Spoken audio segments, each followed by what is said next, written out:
Hi മക്കളെ, വളരെ പ്രധാനപ്പെട്ട ഒരു അപ്ഡേഷനുമായിട്ടാണ് നിങ്ങളുടെ മുന്നിലേക്ക് വന്നിരിക്കുന്നത്. അതുകൊണ്ട് ഈ വീഡിയോ മുഴുവൻ നിങ്ങൾ കാണുക. അതോടൊപ്പം തന്നെ നിങ്ങളുടെ എല്ലാ 10ാം ക്ലാസ്സിലെ ഫ്രണ്ട്സിനും അയച്ചു കൊടുക്കുക.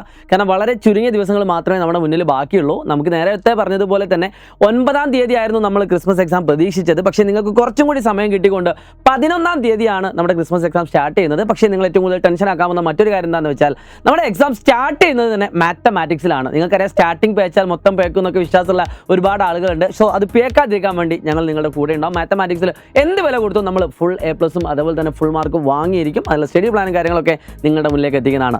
എന്നാൽ നിങ്ങൾക്ക് അതിനുശേഷം നിങ്ങൾ ശ്രദ്ധിക്കേണ്ട ഒരു കാര്യം എന്ന് വെച്ചാൽ ചില ദിവസങ്ങളിൽ 2 എക്സാമുകൾ വരുന്നുണ്ട്. അത് നമുക്ക് ഈ പ്രാവശ്യത്തെ ടൈം ടേബിൾ നമുക്ക് പണിയാണോ അല്ലെങ്കിൽ അല്ലയോ എന്ന് ഞാൻ ജസ്റ്റ് ഇത് കഴിഞ്ഞ ഉടനെ പറഞ്ഞുതരാം. നിങ്ങൾക്ക് ക്ലാസ് സ്റ്റാർട്ട് ചെയ്യുന്നത് അല്ലെങ്കിൽ എക്സാം സ്റ്റാർട്ട് ചെയ്യുന്നത് 11ാം തീയതിയാണ്. 12ാം തീയതി രാവിലെ 10 AM മുതൽ 12:45 വരെ ഇംഗ്ലീഷാണ്. അപ്പോൾ 2ാമത് എക്സാം ഇംഗ്ലീഷാണ്. 3ാമത് എക്സാം ആയിട്ട് വരുന്നത് 13ാം തീയതി 2 എക്സാമുകളുണ്ട്, മലയാളം ഫസ്റ്റും മലയാളം സെക്കൻഡും. അപ്പോൾ 2 എക്സാമുകൾ വരുന്ന ആ ദിവസത്തെ വലിയ പ്രശ്നം ഉണ്ടാവില്ല. കാരണം എന്താ വെച്ചാൽ മലയാളം ഫസ്റ്റും മലയാളം സെക്കൻഡും വിചാരിച്ചാൽ പഠിച്ച് തീർക്കാൻ മാത്രമുള്ളൊരു സബ്ജക്റ്റാണ്. ചില കുട്ടികൾക്ക്, വളരെ കുറച്ച് കുട്ടികൾക്ക് അത് കുറച്ച് ബുദ്ധിമുട്ടുമാണ്. പിന്നെ വരുന്നത് 16ാം തീയതിയാണ്. അതായത് നിങ്ങൾക്ക് ഒരുപാട് ഗ്യാപ്പ് ഉണ്ട്. 14, 15, 16 അങ്ങനെ 2 ദിവസത്തെ ഗ്യാപ്പ്. വെള്ളി കഴിഞ്ഞിട്ട് ശനി ഞായർ ഗ്യാപ്പോട് കൂടി നിങ്ങൾക്ക് 2 എക്സാം വീണ്ടും വരികയാണ്. അന്ന് വരുന്ന എക്സാം എന്ന് പറഞ്ഞത് ഹിന്ദിയും ബയോളജിയുമാണ്. അപ്പം ബയോളജി കഴിഞ്ഞ പ്രാവശ്യം നിങ്ങൾക്ക് ഇതേപോലെ 2 എക്സാം വന്നതുകൊണ്ട് പണി കിട്ടിയിട്ടുണ്ട്. സോ ഇപ്രാവശ്യം നിങ്ങൾ അതിന് നിൽക്കരുത്. കാരണം വെച്ചാൽ ബയോളജിക്ക് ഇമ്പോർട്ടൻസ് കൊടുത്തുകൊണ്ട് തന്നെ പഠിക്കണം. അതും ഞങ്ങൾ നിങ്ങൾക്ക് കൃത്യമായിട്ട് സെറ്റാക്കി തരും. നിങ്ങളുടെ ടീം ഇവിടെ സെറ്റാണ്. സോ ഒരു പേടിയും പേടിക്കണ്ട.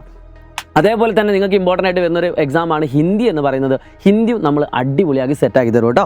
So don't worry. അപ്പോൾ അത് വലിയ പ്രശ്നമല്ല. കാരണം എന്താണെന്ന് വെച്ചാൽ നിങ്ങൾക്ക് വെള്ളിയും ശനിയും ഞായറും നിങ്ങൾക്ക് പഠിക്കാനുള്ളൊരു ഗ്യാപ്പ് ഉണ്ട്. പിന്നെ നിങ്ങൾക്ക് വരുന്നത് 17ാം തീയതി ഫിസിക്സ് മാത്രമാണ്. അതുകൊണ്ട് നമുക്ക് വേണമെങ്കിൽ വെള്ളിയാഴ്ചത്തെ ദിവസം നമുക്ക് ഫിസിക്സ് പഠിക്കാൻ നമുക്ക് എടുക്കാവുന്നതാണ്. അതൊക്കെ എങ്ങനെ പഠിക്കാനുള്ള ടൈം ടേബിൾ നിങ്ങൾക്ക് വരും ദിവസങ്ങളിൽ ഞങ്ങൾ പറഞ്ഞുതരും. നിങ്ങളത് ഫോളോ ചെയ്താൽ മാത്രം മതി. പിന്നെ 18ാം തീയതി കെമിസ്ട്രിയാണ്. അപ്പോൾ ആ ദിവസങ്ങളിലൊക്കെ ഒരു എക്സാമേ ഉള്ളൂ. പിന്നെ ഏറ്റവും ലാസ്റ്റത്തെ എക്സാം എന്ന് പറയുന്നത് സോഷ്യൽ സയൻസ് ആണ്. അത് 19ാം തീയതിയാണ്. അതായത് ഒരു ദിവസം മാത്രമേ അവിടെ ഗ്യാപ്പ് ഉള്ളൂ. പക്ഷേ അതെല്ലാം നിങ്ങൾക്ക് എങ്ങനെയൊക്കെ പഠിക്കണം എന്നൊക്കെ നിങ്ങൾക്ക് ഓരോരുത്തർക്കും എല്ലാ സബ്ജക്റ്റും ഫുൾ A+ കിട്ടാനുള്ള കൃത്യമായിട്ടുള്ള പ്ലാനുകൾ കാര്യങ്ങളൊക്കെ നിങ്ങളുടെ മുന്നിലേക്ക് എത്തിക്കുന്നതാണ്. ഇപ്പോൾ നിങ്ങൾ നമ്മുടെ ലൈവുകളൊക്കെ ഫോളോ ചെയ്യുക. എല്ലാ ദിവസവും നടക്കുന്ന ലൈവുകൾ ഫോളോ ചെയ്യുക.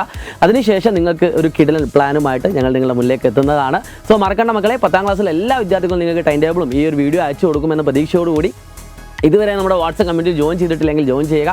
ഈ ചാനൽ സബ്സ്ക്രൈബ് ചെയ്തിട്ടില്ലെങ്കിൽ സബ്സ്ക്രൈബ് ചെയ്യുക. കാരണം കൂടുതൽ അപ്ഡേഷനുകൾ വരുന്നത് ഈ ചാനലായിരിക്കും. ഇത്രയും പറഞ്ഞുകൊണ്ട് നിങ്ങളുടെ മനസ്സിലുള്ള കാര്യങ്ങൾ എന്താണെന്ന് നിങ്ങൾ കമൻറ്റ് ചെയ്യാൻ മറക്കരുത്. It's me Shahid Ramzan learning. By.